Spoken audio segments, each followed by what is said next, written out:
Trump is basically an insult comic writ large. It is hard to imagine a philanthropic event he'd be better suited for, other than, of course, a charity groping booth. And yet, somehow, he completely lost the room. Hillary is so corrupt. She got kicked off the Watergate Commission.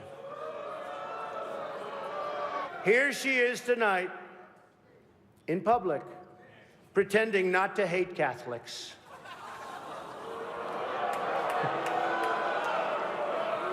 Everyone knows, of course, Hillary's belief that it takes a village, which only makes sense, after all, in places like Haiti, where she's taken a number of them. How are you blowing this? It's a charity roast. In fact, just watch the face of the man sitting next to him after that first joke. It says something about how horrifying Trump's speech was. That his expression is that of someone who just realised, my God, I've been shot. I've been shot. And the crazy thing is, of all the negative things you could, should, and are morally obligated to say about Trump, being unentertaining is not one of them. He is a born showman, and that room couldn't have given him more of a home field advantage. This wasn't a town hall or a debate. It was a $3,000 a plate fundraising gala at a moth-eaten Manhattan hotel organised by the Catholic Church, a real estate-owning, male-dominated, sex scandal-plagued organisation with whom Trump obviously shares a uniquely unqualified interior decorator. I mean, just look at the audience there. White bow ties. They are dressed like they're about to play a game of steerage darts on board the Titanic. Terribly high-stakes steerage darts. If you're not careful, you could lose a dart. But perhaps there is no better index of just how badly he did than this. People were really cringing, I think, a lot of times with Donald Trump. I was sitting next to Henry Kissinger, and he said, "This is not good. This is not good." It's true.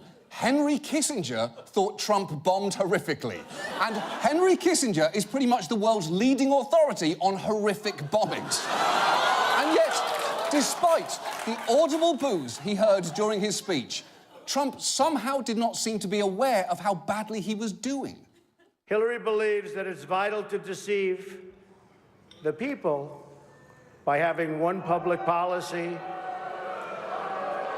and a totally different policy in private. That's okay. I don't know who they're angry at, Hillary. You're right. It's you. They're angry at you, and I'll tell you why. Because you are treating a benefit for needy children like open mic night at Rascal McBigot's, Long Island's fourth best alt-right comedy club.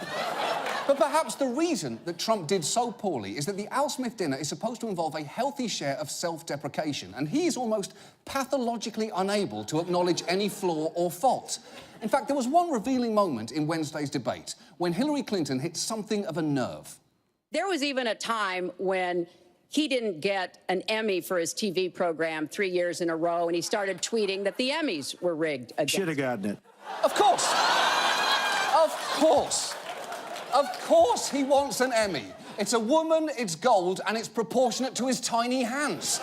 It's basically Trump's ideal mate. And here's the problem. Here's the problem here. It increasingly seems like if Donald Trump loses, we are not going to get the concession speech that the country badly needs, because he is medically incapable of accepting that he is a loser. So we need to find a way for him to give a concession speech while he's still able to claim that he won something. And I think I might have the answer here, because I have a proposition for Donald Trump. Let's bet on the outcome of this election. I will take the side that you win. You take the side that you lose. That way, if you lose, you still win. And as for the stakes of the bet, I have something I know that you want. She's so small. She's so shiny. You don't even have to take her furniture shopping. Take the bet, Donald. Take the